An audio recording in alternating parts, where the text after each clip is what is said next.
একদম না, বলো। তোমার গলাটা এরকম লাগছে কেন? কিরকম? ক্লান্ত, ডিপ্রেসড। রাখি, আমি আর পারছি না। আমার কিচ্ছু ভাল লাগছে না। মাথাটা মনে হচ্ছে ফেটে যাচ্ছে, গা হাত পায়ে ব্যথা। জ্বর হয়েছে নাকি? না না, জ্বর না। বাড়ির এই পরিবেশটা কিরকম অসহ্য হয়ে উঠেছে।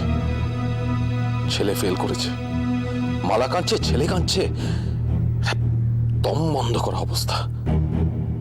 এদিকে অফিসের এরকম চাপ। কে একবার বাড়িতে জিজ্ঞেস করে আমি অফিসে কি করছি না করছি, আমার কি অবস্থা? আচ্ছা, আমার এই টেনশনটা আমি কার সঙ্গে শেয়ার করবো বলো তো? আমার সাথে করবে। তাই তো করছি। তোমার একটু চেঞ্জ দরকার, একদম ছুটি যাকে বলে। ছুটি? ছুটি নিয়ে কি করব? বাড়িতে বসে থাকবো? আমার এই বাড়িতে ছুটি কাটানো যায়? সারাদিন বউয়ের প্যান প্যানানি, ছেলে মেয়েদের ক্যাঁচর ম্যাচর ভাল লাগে? আর বাইরে যাওয়া, আমার এই হুইল চেয়ারে বসা মেয়েটাকে নিয়ে বাইরে রিল্যাক্স করা যায় না। আর যাই হোক, মালাকে নিয়ে ছুটি কাটানো অসম্ভব। কি করি বলো তো?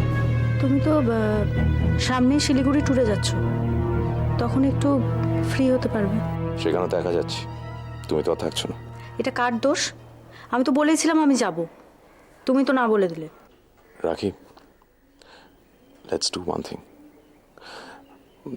শোনো না, এই শিলিগুড়ি ট্যুরে যাওয়ার আগেই চলো না আমরা কোথাও ঘুরে আসি।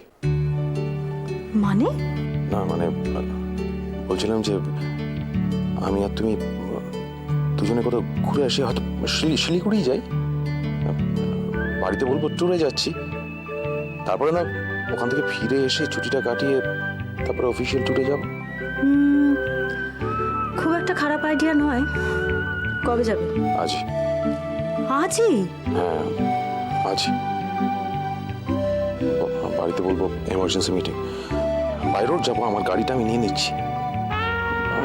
বাড়িতে বলে দেবো যে ইটস ভেরি আর্জেন্ট, ওয়েট করা যাবে না। ঠিক আছে, কিন্তু নো কিন্তু, আমি ঠিক 10টায় তোমাকে বাড়ি থেকে তুলবো, রেডি থেকো। রাখি, আই লাভ ইউ।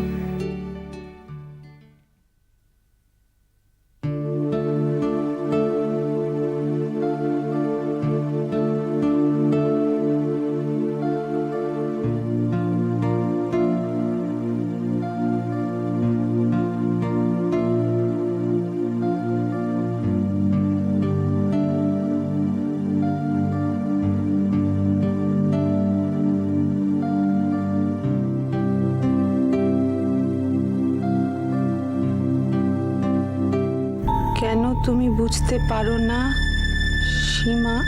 তোমায় ছাড়া আর কিছু ভাবতে পারি না আমি।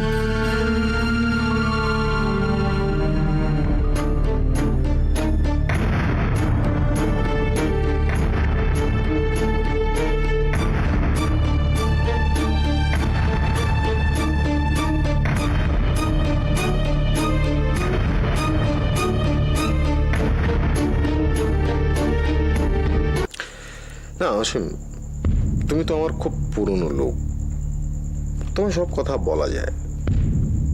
দেখো, এখন যে দৌড়টা চলছে তাতে শুধু মোশন লাগে। তোমার মনে আছে প্রথম আমরা কত চ্যারিটি, ওই charitable dispensary, health clinic, charitable school, সব ইমোশনের ছিল ওগুলো। এখন তোমাকে বেছে নিতে হবে তুমি ঠিক কোনটা চাও। আমি ঠিক বুঝতে পারছি না স্যার। হ্যাঁ, আমি শুনেছি তোমাকে আজকাল মাঝে মাঝে খুব খারাপ অবস্থার মধ্যে দিয়ে যেতে হয়, মানে ঘর আর বাইরে এই দুটো তুমি ঠিক ব্যালেন্স করতে পারছো না। ঘড়ি দেখে ঘরে ঢুকে যেতে হয়, ঘড়ি দেখে ঘর থেকে বেরোতে হয়। কেন, ওয়াই? স্যার আসলে একটা বাড়িতে থাকি তো, তাই তাদের মতে। তাই তো ওই দুবাইয়ের ইঞ্জিনিয়ার বউটা বেশি বাড়াবাড়ি করছে জেনেও এটা করতে হবে, তাই না? শোনো অসীম, ওই কেসটাকে নিয়ে আর তুমি বেশি বাড়াবাড়ি করো না। ইয়েস, ওটাকে নিয়ে কি করতে হবে, নেক্সট স্টেপ কি হবে, আমি তোমায় সেটা জানাবো। মনে থাকবে? হ্যাঁ স্যার, মনে থাকে। লবল গুড। দেখো অসীম, তুমি দুটো কাজ দেখতে, কুরিয়ার, সিডি। কাজের লোক তুমি, তুমি কেন এই ভাত ঘুমের চক্করে চলে গেলে? স্যার সিডি মানে কি ওই অ্যাডাল্ট এন্টারটেনমেন্ট? ইয়েস, সেপ্টেম্বরে লস অ্যাঞ্জেলেসে ইন্টারন্যাশনাল অ্যাডাল্ট এন্টারটেনমেন্ট প্রডিউসার্সের একটা মিট আছে, আমি সেখানে যাচ্ছি। আর আমি এটাও শুনেছি আমাদের দেশে অ্যাডাল্ট ভিডিওকে লিগ্যাল করার একটা মুভ হচ্ছে, তো সেটা আটকাতে হবে। ঠিক স্যার, তাহলে তো আমরা যে প্রিমিয়ামটা পাচ্ছি সেটা আর নিতে পারবো না। 20 টাকা সিডি আর 200 টাকায় বিক্রি করতে পারবো না। কিন্তু স্যার এতে পুলিশের খুব প্রবলেম হয়, ঝামেলা থাকে। আমি দেখছি তুমি গৃহস্থ হয়ে যাচ্ছ অসীম। আরে বাবা, এই সিডির ব্যবসা থেকে আমরা যদি মাসে 2 কোটি টাকা ইনকাম করি, তো পুলিশকে 20 লাখ টাকা দিতে আপত্তিটা কোথায়? Where is the problem? They are business partner. Public ওপিনিয়নে কোনো গন্ডগোল না হয় তার জন্য পুলিশ তো রেড করবেই, আর 2-1 ধরাও পড়বে। এখন কে ধরা পড়বে সেটা ডিপেন্ড করছে তার এফিসিয়েন্সি আর পারফরমেন্সের উপর, তাই না? তা তো বটেই স্যার। আচ্ছা অসীম, ওই বিধবাটা কি খুব সুন্দরী?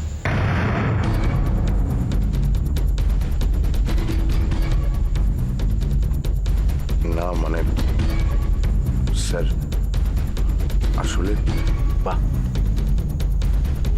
খুব ভালো। না বল। জানো নতুন দাদু, আমি 3টে সাবজেক্টে হাইয়েস্ট পেয়েছি। 3টে? কি কি? একটা হচ্ছে ইংলিশ, নাম্বারস আর সায়েন্স। নাম্বারসে কত জানো? 92। ও বাবা, এত নম্বর! আর সায়েন্সে 94। 94? হ্যাঁ, আর ইংলিশে 89। তাহলে তো আজ দেয়ারানীকে একটা ঝুড়ি নিয়ে স্কুলে যেতে হয়েছে। অতগুলো নম্বর তো আর ওই ছোট্ট স্কুল ব্যাগে ধরেনি। ধ্যাৎ, জানো নতুন দাদু, মা আমায় বলেছে একটা সুন্দর বারবি কিনে দেবে। পারবি? মানে সে মেম সাহেব পুতুল? হ্যাঁ, আর বলেছে একটা বারবি ড্রেসও দেবে। এই যে মামুনি, মেয়ে ভালো রেজাল্ট করেছে বলে তাকে পুতুল দিচ্ছ, কিন্তু এরপর যদি কোনো কারণে খারাপ রেজাল্ট করে তখন তাকে কি দেবে? তখন কিল, ঘুম করে কিল। না শঙ্কর কাকু, শোনো শোনো, তখন কিন্তু বেশি বকাঝকা করলে একদম উল্টো ফল হবে। যা দিনকাল পড়েছে না, খুব সাবধানে চলতে হবে। ভালো করলেও বেশি গলে যাবে না, মন্দ করলেও বিচলিত হবে না। না, আমরা ওকে সেরকম বকাঝকা করিও না। তবে এবারে রেজাল্ট খুব ভালো করেছে সত্যি। শঙ্করটা আজকে রাত্রে এখানে খেয়ে যাবে, আমরা সবাই আনন্দটা ভাগ করে নেব। হ্যাঁ, সেই ভালো। না না, কিন্তু ওই যে সন্তোষ আবার রেঁধে রাখবে। ও সন্তোষ একবার ভারী রাঁধে, আর বললো না তো। মা, বলছি যে ও তো আজকেও 1000 টাকা নিয়ে বেরিয়েছে, এখনো তো ফিরলো না। আমার একটু চিন্তা হচ্ছে, আবার জুয়ার হাটটায় চলে গেল না তো। আবার না না বৌমা, এত কাণ্ডের পর আরো সাহস পাবে না। তুমি ভয় পেও না। তুমি অতগুলো টাকা দিতে গেলে কেন? বলি ব্যাপারটা কি, শাশুড়ি বউতে কি এত কথা হচ্ছে? আজ আমি তোমাদের বাড়িতে অতিথি, নারায়ণ। নারায়ণ সেবা না করে এই শুধু এই সমস্ত চিন্তা আর দুশ্চিন্তা করলে হবে? কিসের চিন্তা? নো চিন্তা। আমি এসে গেছি মুশকিল আসা। না না, কোনো মুশকিলই নেই। বৌমা তুমি বসো, আমি রান্না করতে ঘুরে আসি। মা, আপনি বসুন না। না না, তুমি বসো।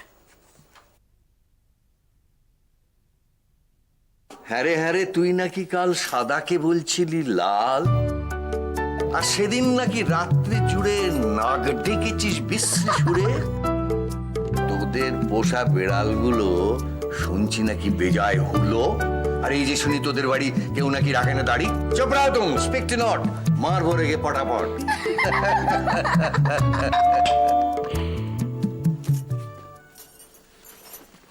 কার কবিতা বলো তো এবার? সুকুমার রায়। গুড।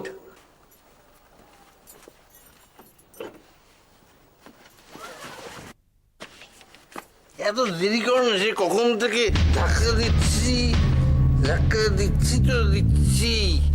এর আরে শঙ্কর কাকু, প্রণাম। আজকে পুরো দিল খুশ হয়ে গেছে। আজকে কি খেলাম খেলেছি, আরে এই না হবে জীবন বলো তো। এরা সব ভাবে আমি সারা, সরি বলেছি, সরি। আরে ভাবে যে আমি 10টা 5টা কলম পিসবো আর তারপরে এই বউয়ের আঁচলের তলায় গিয়ে বসে থাকবো। আর বউ ডাকলে সারা ম্যাও। আমি সব বাচ্চা, আমি তোমাকেও একদিন নিয়ে যাবো, দেখবে কি ভালো জায়গা না। জীবনটাই হরদন রুইতন চিরতন নিষ্কাবন। বিয়ে করণে বেঁচে গেছো শঙ্কর কাকু, বেঁচে গেছো। রঙ্গ বরসে আরে কিনে মারি পিছি গাড়ি দড়ি বিজি আঙ্গিয়া।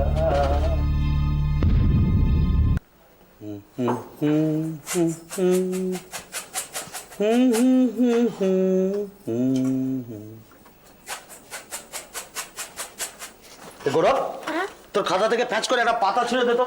আবার ভাজ করে পাতা ছিঁড়ে দে তো কি? কি বলো তুমি? মাঝে মাঝে এমন কথা বলো না যেন মনে হয় আমি অন্যের বাড়িতে এসে ঢুকেছি। খেয়াল থাকে কিছু? কালকে হালকাটা মনে আছে? হালকাতে তো কি হয়েছে? কি হয়েছে? কি হয়েছে বললে হবে? খ্যাটনের ব্যবস্থাটা কি হবে? খাওয়ান দাওয়ান? খাওয়ান মানে? খাওয়া কি সেটাও তোমাকে এখন বুঝিয়ে বলতে হবে? খাবার হাতে নিয়ে মুখে দিয়ে কোঁত করে গিলে খায়, তার জন্যই তো লিস্টটা করতে বসেছি। কিসের লিস্ট? আরে বাবা, গরম পড়েছে, কটা ঠান্ডা লাগবে, তারপরে আরো সব খাবার। আমি তো ওই রসকদম্ব রাবড়ি এতেই আটকে গেছি। তুমি বলে দাও না, কয়েকটা একটু সাপ্লাই দাও না, বলে দাও তো, আমি লিখে নিই। আচ্ছা তুমি কি গো? না দরবেশ জিলিপি পিলিপি এই সমস্ত বলো না। ওই সব খেলে আবার লোকেদের সব সকাল থেকে এক কানি অম্বল হবে, গলা বুক জ্বালা করবে, সে বাবা ভারী কষ্ট। ম্যাচ কিসের ম্যাচ? তুই জানিস না তোর বাবার একটা দোকানে অত বড় পুজো আছে, সেই পুজোয় না গেলে কিন্তু ক্রিকেটের সর খুব রাগ করবে। বাবা, কালকে তো আমার খুব ইম্পর্টেন্ট ম্যাচ। হাসান, দুটো ইংরেজি ঝালেই ব্যাপারটা খুব দামি হয়ে যায়। ম্যাচ আছে, ওই তুই না খেলে যদি টিম হেরে যায় না, তাহলে এরকম হেরো টিমের সঙ্গে তো না খেলাই বা না খেলাই ভালো। মা দেখো না কি বলছে। আমার দোকানের পুজো, সেইটাতে তুই আগে যাবি নাকি? তোকে খেলাটা তোর আগে জরুরি হলো। আরে বাবা, ওর কালকে যখন ম্যাচ আছে ওকে ছেড়ে দাও না। ছেড়ে দাও না? কি ব্যাপারটা কি? তো তুমি হচ্ছে যত নষ্টের গোড়া, তুমি ওর মাথাটাকে কাটছো। আরে বাবা, এতদিন পরীক্ষা চলছিল, মাঠে যেতে পারিনি, কাল একটু খেলাধুলো করবে বলছে, কেন করছো? কি মহা মুশকিলের কথা, খেলা করতে ওকে কে বারণ করেছে? তাহলে সেটা কালকেই খেলতে হবে। কালকে না খেলে কি অসুবিধাটা হয়? কদিন আগে তো দোকানের উদ্বোধনের অত বড় অনুষ্ঠান হলো, কদিনই বা হয়েছে বলো, কত খরচাপাতি হয়েছে। হ্যাঁ, তো কি হয়েছে? হাল খাতার কথাটা, সেটার কি হবে? হবে, কিন্তু অত ঢাকঢোল পিটিয়ে হওয়ার তো কিছু নেই। তার মানে মোদ্দা কথা এই দাঁড়াচ্ছে যে তোমরা মা বেটা দুজনের কেউই আমার সঙ্গে কালকে দোকানে যাচ্ছ না, আমাকে একা একা ওখানে গিয়ে পুজোটা করতে হবে, তো? তাই যদি হয় মশাই, তাতে তো কোনো ক্ষতি নেই। যার দোকানে এত সুন্দরী একজন অ্যাসিস্ট্যান্ট রয়েছে, তার বাড়ির লোককে কি প্রয়োজন বলো না? দেখেছো, আমি জানতাম তো কি কথার থেকে যে তোমরা কি কথায় চলে যাবে তার কোনো ঠিক নেই। মোটা কথা, একটা কথা পরিষ্কার করে তোমরা দুজনেই শুনে নাও। বলো। তোমরা যদি কালকে আমার দোকানে পুজোয় না যাও, তাহলে আমার খুব দুঃখ হবে।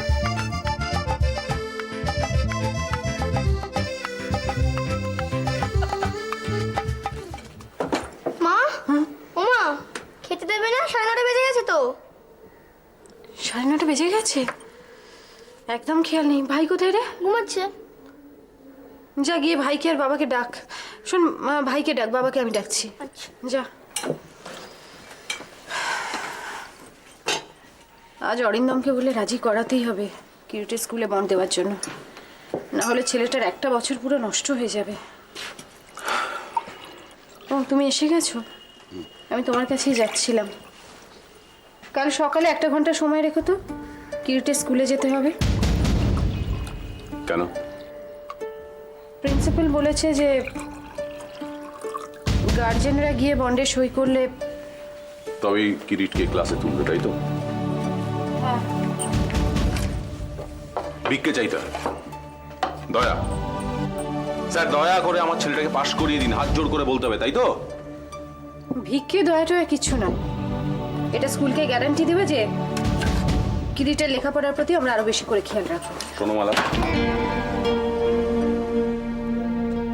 তুমি কোথায় যাচ্ছ শিলিগুড়ি এখন? একটা এমার্জেন্সি মিটিং পড়ে গেছে, অ্যাভয়েড করতে পারলাম না।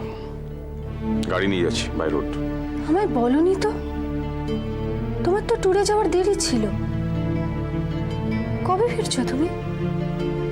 কাল কিরিটের স্কুলে যাবে না?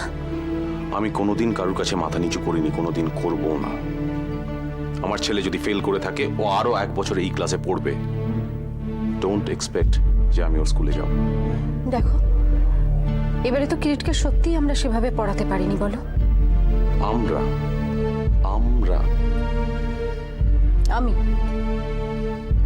আমি পড়াতে পারিনি। নিজের ছেলের জন্য যদি এইটুকুনি না করতে পারো, তাহলে ওর ফেল করাই উচিত। তোমার যাওয়াটা কি খুবই জরুরি? কিরিটের প্রবলেমটা মিটে যাক, তারপর তুমি যেও। প্রবলেম? What problem?